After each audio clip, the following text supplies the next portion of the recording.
the first words in the Bible, the book of Genesis, chapter 1.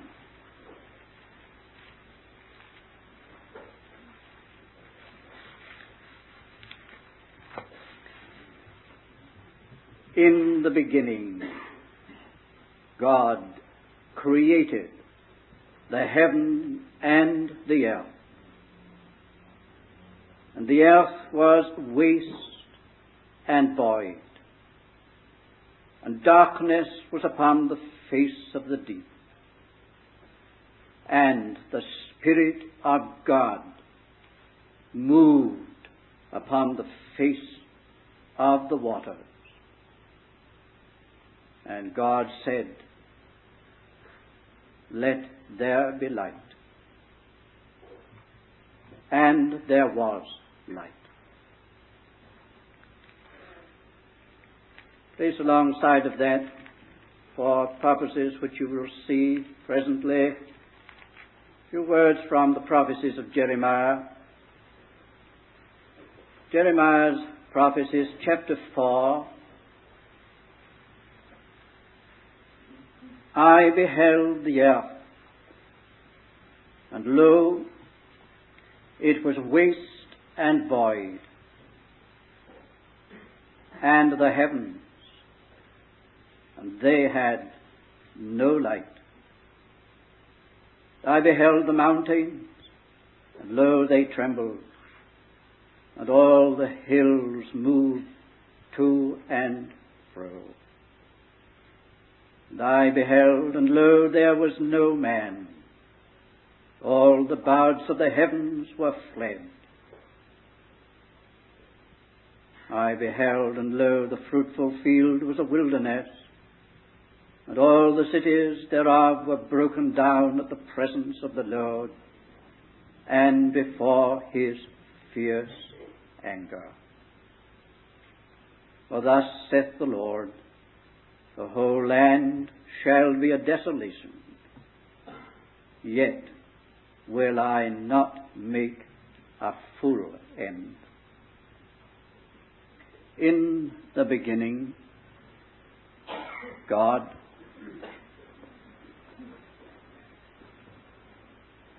And everyone will say, that's right. That is the place that he ought to occupy. So with these words so familiar to us,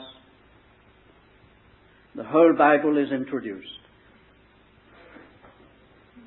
And from this note, this keynote, the whole Bible runs and becomes a harmony. God.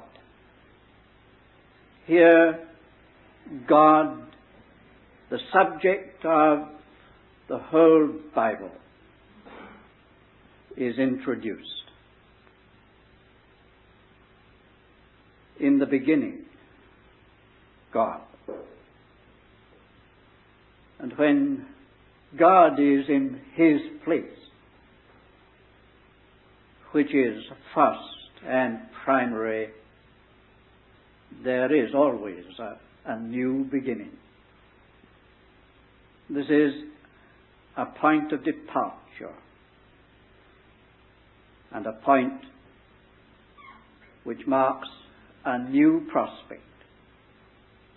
It is always like that when the Lord has his place. Now, for these few minutes, I want to dwell upon the kind of God that is introduced with these words. These early verses of the Bible contain in principle the great truths as to what God is like, the kind of God that he is. We open this book and are at once confronted with a state that is wholly negative. Wholly negative. Everything about that condition is negative. There was not this and there was not that. That is the mark.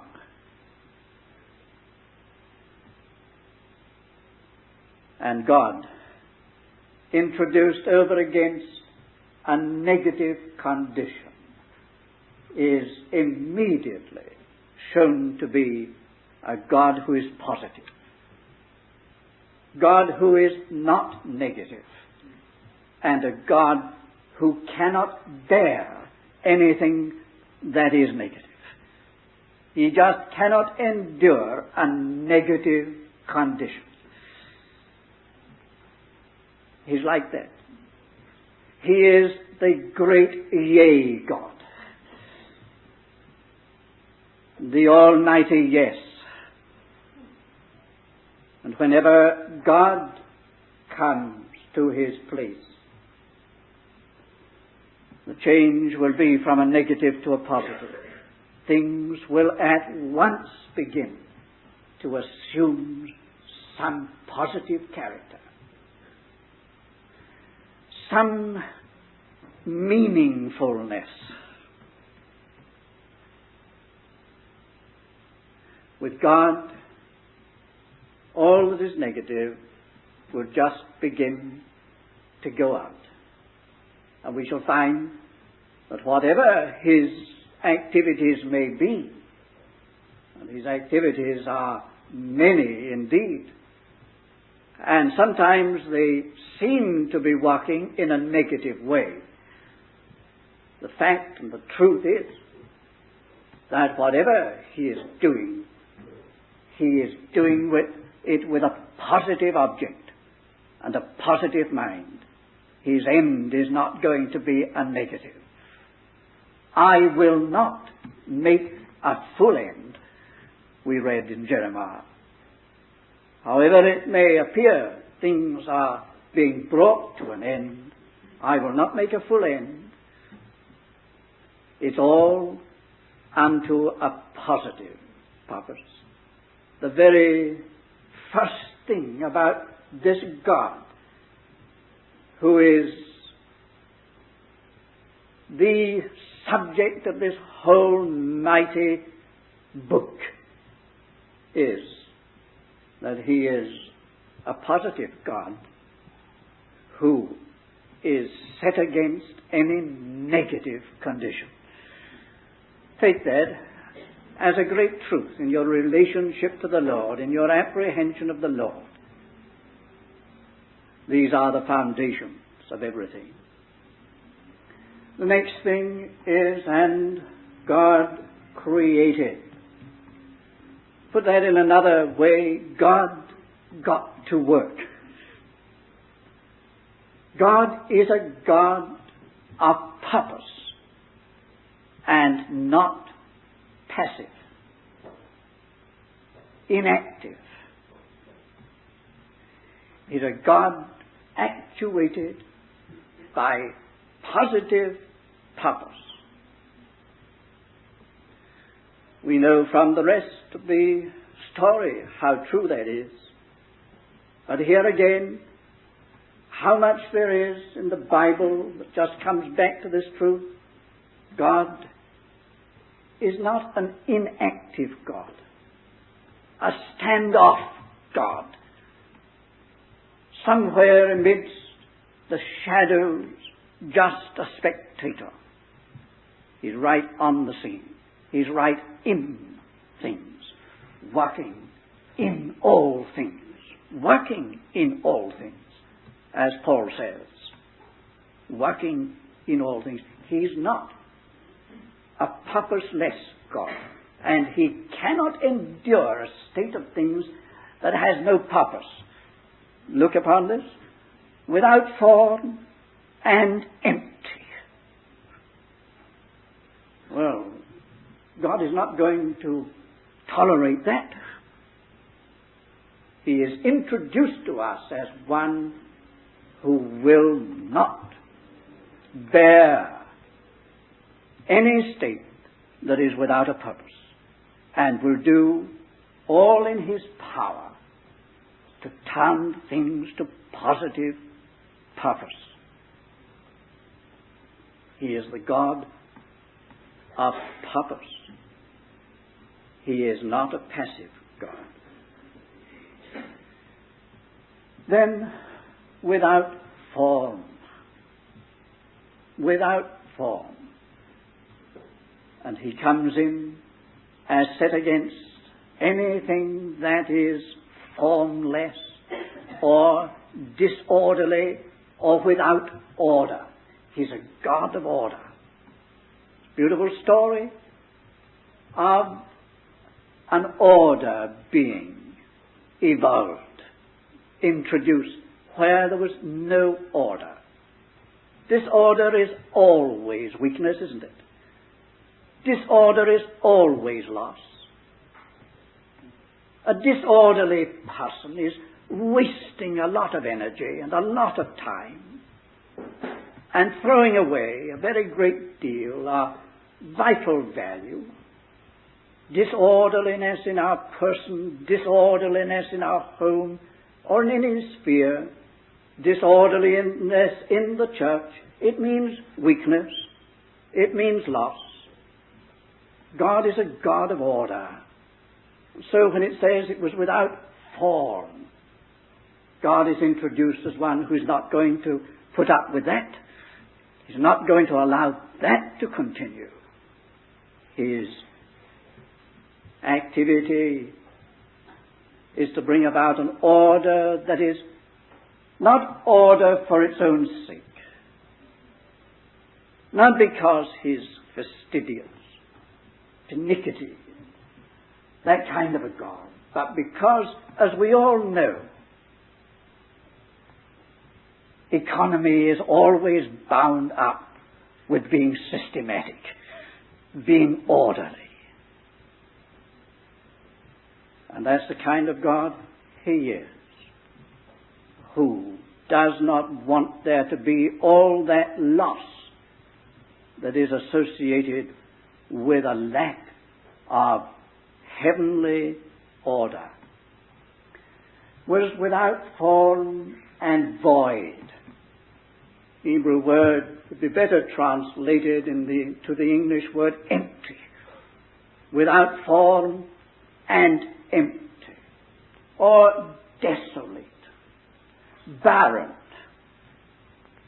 Void. And God is not a God like that. If there is one thing that the Bible says about the Lord all the way through, it is that he's a God who believes in fullness. His thoughts are full thoughts. His ends are full ends. He believes in fullness. The great end, which we have already been looking this morning, is that when the earth shall be filled, shall be full of the knowledge of the Lord. It's working toward that. Now the Lord cannot bear to have a condition that is not full. He just cannot. He does not like people to be empty. He does not like us to be just partially full. He wants us to know his fullness, of his fullness to receive. Grace upon grace. Now, God cannot bear vacuums. A vacuum is always a dangerous thing. Always a dangerous thing. He acts against that. Next, God said, "Let there be light." God cannot bear a state of darkness.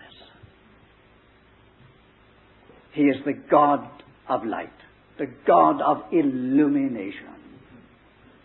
And His desire is that there shall be light everywhere, fullness of light.